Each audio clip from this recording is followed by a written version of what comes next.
What's up, guys? Sean McGill here, Bish's RV, beautiful Billings, Montana. We're gonna do an orientation walkthrough. So, if you have any questions, you can come back and find the answers. Other than that, we'll get the camera flipped around, dig right in. Hope you enjoy. This is Justin. He'll take good care of us. Do our professional orientation. All right. Hi guys, I'm Justin, your technician here at Bish's. We're going over everything that you need to know about this camper here. We're going to start out at the beginning, kind of walk our way around, do the same thing on the inside, just so you kind of know all the ins and outs on this thing. Starting out right on the front, we got a 2 5/16 size coupler. I'm not sure what you're towing with this, but we can make sure you got the right size bulb to be able to take it with you. Over here we have a breakaway cable. In the event that you become disconnected from your vehicle, it'll pull the pin out of this box and it locks up the brakes on your camper. This does run off of your 12-volt battery system, so if your batteries are dead, this isn't going to work.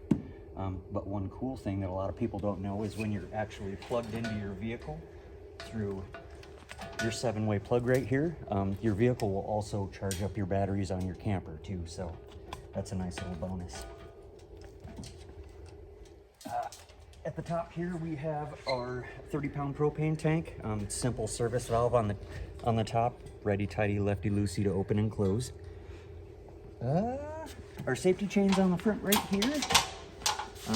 Locking mechanism for our coupler. It's just got a standard crank handle right here for leveling it out up and down and getting your vehicle on and off of there. Everything is pressure tested through your propane system, so everything is leak free and all good to go. Over on the sides, we have our pass-through compartments, and we do have magnets. Hold your doors up, and it goes all the way through over to the other side as well. As far as your slide out goes, if you're not familiar with slide outs, they're basically maintenance free on your end. The big thing you want to watch out for on these is just making sure that you have clearance both inside and outside when you're moving it in and out. I always like to have at least 5 feet out on this side, so you still have room to walk out in front of it as well. And you want to make sure that you don't have anything up on top of the slide when you're moving it in. Like if you're parked at a campground that has like pine cones, branches that might be falling on there, just make sure that there's nothing up on top that could damage your seal that goes up on top there when you're moving it in. Same thing goes with your floor on the inside. If there's like little Legos or anything on the floor when you're moving your slide in, it's going to roll over your linoleum and just tear it up. So just make sure you have clearance on either side. Little storage compartment on this side in your slide out here. And I want to say, yep, that is actually accessible through your middle bench on the inside as well. So if you need to get in here, you can also do it from the inside. Right here is your shore power. Almost everything on your camper is going to work off of your 12-volt battery system, but there is a few things on here that you are going to need more power for, like microwave, air conditioner, and anything that you have plugged into your 120-volt outlets. You'll notice on here it's just got one little crooked spade right on there. Matches up to that one on the bottom. Just stick it in there, give it a little bit of a clockwise turn right there to lock it into place. And then it also has this little threaded retainer ring right here where you can lock it on there and get it really secure. This is a 30 amp system. This is actually your power cord right here. And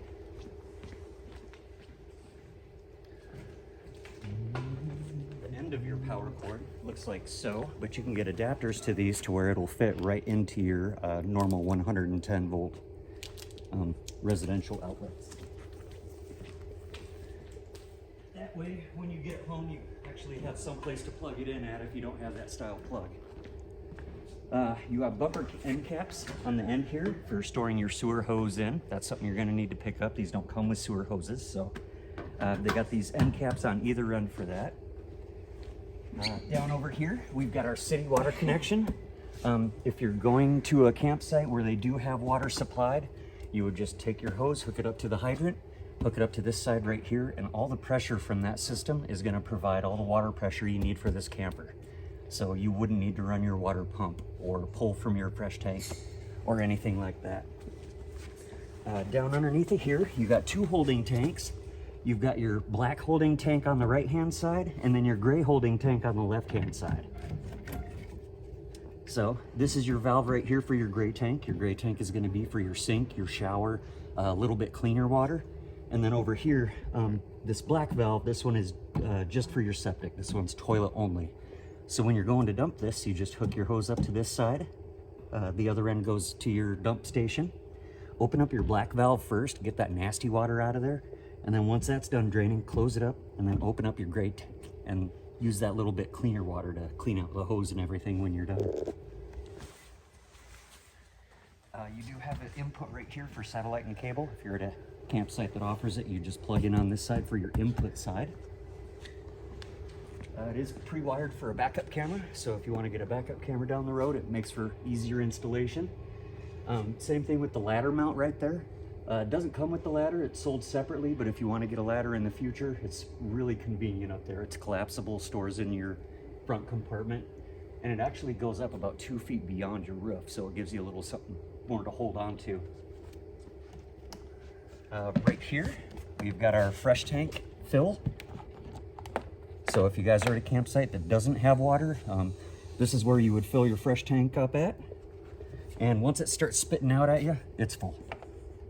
And it does have overflow protection on there, so you don't have to worry about rupturing your tank if you overfill it or anything.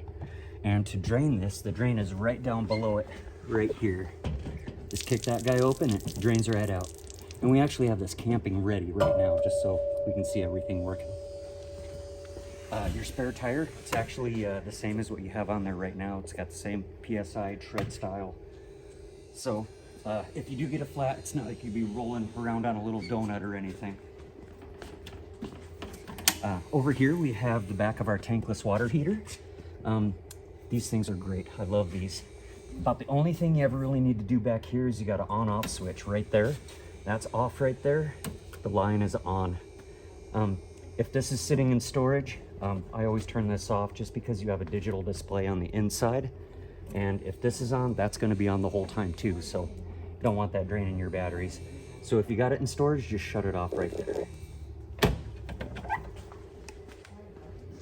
Right here, we've got another storage compartment right there. And I think, no, we don't have a power supply right here. But if you ever need to get into your back of your water heater, plumbing, water pump, it's all located behind this access panel right here. I don't know if you guys are do-it-yourselfers at all, but that's where you can find it. Is that where you would winterize? Mm-hmm. Yeah, gotcha. Yep. Right here, this is a vent for over the top of your range. It's got a little guy right there that you can open and close. That's the open position right there. And that's to close it. Have it closed when you're traveling so you don't get dust and stuff in there, and open it up when you're ready to use it. You got speakers on the inside and outside for however you want to listen to your music. This is going to be a furnace vent right here. So if you got kids running around, let them know it gets hot, and try not to stack anything up around on this side of the unit. We do have an extra power supply right here in case you want to plug anything on this side. These steps, these are the solid steps. They're so much better than those old fold-out accordion style. A lot more solid. Big thing with these steps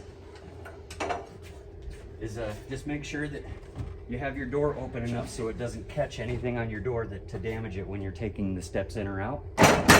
It just rides in your doorway just like that. And then to unlock it, you just pull this little lever over right here. And it does have adjustable legs on it on either side. It's got these handles right here you lift up and you can adjust your legs. That is a very important part of these steps. I'll raise this side up a little higher. Now a little lower. Yeah, if your steps are sitting up too high, you can actually end up damaging the bottom of your door if they're sitting up there. And if they're sitting down too low, you can start pulling up away from your linoleum. So wherever you're going, just make sure that you want to try to have this black piece resting pretty much flush on your threshold right here. So just adjust your steps wherever you're sitting, because it's never always perfectly level. Collapsible grab handle. I like to throw mine in front of the door when I'm traveling. Little extra peace of mind. Your awning. It's just a simple one button press to get it to go on in and out. If you let go, it'll stop, so it's a press to hold. And I can't quite go all the way out. There's another camper in the way, but there's a little flap on the very end that'll come down about a foot to let you know where the end of it is. Big thing on these is watch out for the wind. Anything over like 15 miles an hour, I'd get it back in. Or if you're going to be leaving the campsite for a while, it'd be a good idea to bring it in just in case. These arms, you can actually bend these to change the pitch and angle of your awning if you got to chase off rainwater, or if you want to get a little more shade in the front, you can do that to both the arms. It drops it down a little more, gives you a little more shade in the front. Locks into place, and that's it. And that's pretty much everything for the outside here.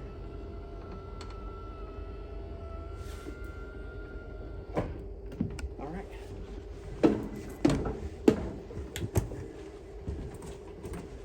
Shut that off. So moving on to the inside, when you first walk in, we've got all of our monitors and controls here in the front. Right up here, this is your main monitor panel. We've got the battery at the very bottom. We can see that we've got a full battery going from empty to full up on that side. We've got about a third in our fresh tank. We've got an empty black tank and an empty gray tank. So this is where you go to monitor all of your tank levels and your battery level. Your slide out switch is right here for moving your slide out in and out.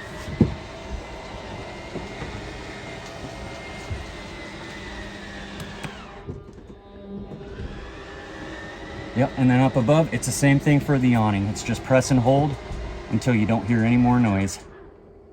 And when it comes to your slide out, whether you're moving it in or out, I always like to hold on to the button a little longer than you think you should. It helps everything to stay together and synchronize mechanically. This first switch, when you first walk in, this is gonna be for your strip light underneath your awning on the outside. And then the second switch controls all of your main area lighting. But you can also, every light has a push button in the middle where you can turn it on and off if you want to set different lights in here. For your stereo, rock out a little bit. So your power button's at the very top. If you just hit it, it'll mute it. You actually have to press and hold it a little bit to get it to shut down. We'll turn it back on here. Zone 1 is going to be for your inside speakers, and Zone 2 is your outside speakers. You can see on the display that we have them both on right now.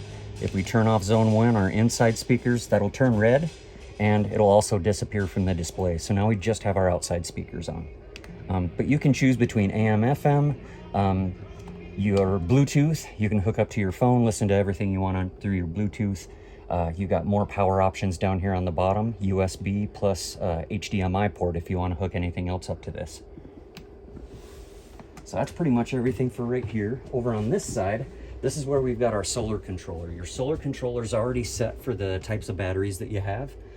It's always going to be on, and it's maintenance free. You don't have to do anything with this system. One thing I really like about this is you can actually check your battery's actual voltage right on here, whereas over there it just tells you if it's empty or has a full charge. This will tell you exactly what your voltage is. And it'll also tell you the temperature of your solar panel up on the top, 73 degrees. The only time we need to mess with this is if you decide you want to change your batteries down the road to like AGMs or lithiums, then we just got to make sure that this matches to get the proper voltage there. You do have power supplies on either side here, 12 volt and your main 120 volt right there. Your sofa does have the cup holder in the middle. We got a couple of drawers down underneath of our bed here, and super easy to get it into a Murphy bed. Just lay your couch down flat, unhook this guy, pull it down, and you got yourself a bed. Saves you so much more space in here in the daytime when you don't need a bed. So we've got storage on either side here. For your table, it also converts into a bed as well. These posts in here, they just come straight up. Nothing threaded or anything, and we usually store these down underneath of a bench seat when you're not using them. But in order to get this into another bed, we just take our table, slide them on these little black pads here, and it actually stays there. So you can actually have it in this mode right here if you're traveling too. That's how you form that into another bed. You've got storage. I don't think this one has storage. That one and this one has storage inside of it. All of your blinds are just the pull down shade style. They'll sit wherever you want it to. Let's see, fire extinguisher over here in case you need it. Hopefully you never do. Down under here, carbon monoxide and propane detector. This is hardwired into your 12-volt system, so if you hear it chirping like every 30 seconds, you're starting to get a low battery. But if it's going off continuously, it's detecting something and wants you to get out of here. Down here, this is your furnace vent and air return. Your heating and air conditioning are on two separate systems here. So for your heater, you got a thermostat on the wall right there. Just kick that over and there you've got your heat. And when you shut it off, it'll still stay running for about 3 to 5 minutes until it thinks it's cooled down enough. When it comes to your air conditioner, that's going to be right up here. So on the white fan icons here, that's for the fan only. Once you get over to the blue, we've got air conditioner low and high. And on this temperature knob right here, we don't have a heating element in here or anything. So this is going to be a little less air conditioning, and that's going to be for the most air conditioning as far as temperature control right there. And then you can also control these flaps. You've got these that can open and close on either side, so you can decide whether you want to have a little more air going that way, or however you want to do it. You got a spot for a TV mount right up here with your controls up top. You can get it in either, you can get TVs in either 120 or in a 12 volt. They make those now. This little guy right there, that is a power booster for your antenna, and that's also wired into your stereo too. So if you guys are out there and you find that you don't have very good reception, see if that little button didn't get turned off, because that makes a huge difference on the amount of channels you get around here. The fridge. Love these fridges. Full 12 volt refrigerator. No propane on this, so you can actually have this running when you're traveling down the road. And because it's got a different type of cooling system in the back, they're a lot bigger, deeper fridges. So it's basically having a residential fridge in your camper. Very nice. You've got your temperature control knob right here. If it's set to 0, it's technically off. The light will still come on when you open the doors, but if you have it set to 0, it's shut down. Goes up to 7, so I usually set it at 3 or 4 and just adjust from there. For your microwave, just a standard microwave up here. Doesn't take any metal in it, so that little flap out on the outside where you could open and close it, that's for this fan up underneath your hood range right here. As far as your cooktop, this doesn't have igniters on it, so you just kick that over to high, or the light function, take a barbecue lighter to it, and away you go. Let's see, your top bunk. Getting to the age where I need glasses. Your top bunk is rated for 600 pounds up here, so you can actually have some pretty hefty hunting buddies up here, all snuggled up. You got an emergency exit window in the back in case anybody needs to bail out from this way. You can still use it as a normal window, but just know that it opens all the way in case of an emergency. You got a nice little storage spot back here in case you want to roll a bike or anything up in here. And in the bathroom, this one does have a switch for both of your lights that are in here. It's got a switch on the wall, but just like all your other lights, you can choose whether you want to have them push button on or off, however you want to do it. You got our vent right here that just has a little pull down handle, which is so much better than those little knobs that you could barely get your fingers around. This right here is going to be for your water heater, the display. Just on-off function right there. You can change between Celsius and Fahrenheit, and then you can also adjust your temperature right there.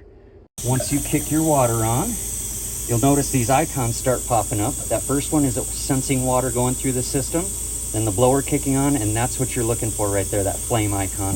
That's actually heating up your water. It takes about 10-15 seconds to get that initial burst of hot water, but once you get it, it's truly an instant heat. And we officially have hot water. Wow.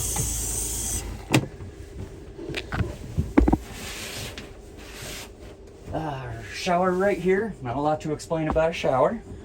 As far as your toilet goes, if you want to add water to it, just give it a little half a press and that'll start filling up with more water. And then just step down all the way when you want to flush. And when you get out there camping, usually as soon as I set up, I'll come out here and I'll just stand on this toilet here for just a couple of minutes. You want to make sure you get some water into your black tank before you actually start using it. It makes everything so much cleaner and it saves on your sensors and smells. And we have our keys. Perfect. One key to rule them all. Luckily, you have one key that controls everything. Your entrance door, all your cargo doors, all off of one key, which is amazing. I love that option. And in a nutshell, I think that's pretty much it. Yeah. I hope you guys enjoy your camper. You guys have a really good support team here. So if you run into any issues while you're out there, just give us a call and we'll take care of it for you. Thank you, sir. Thank you.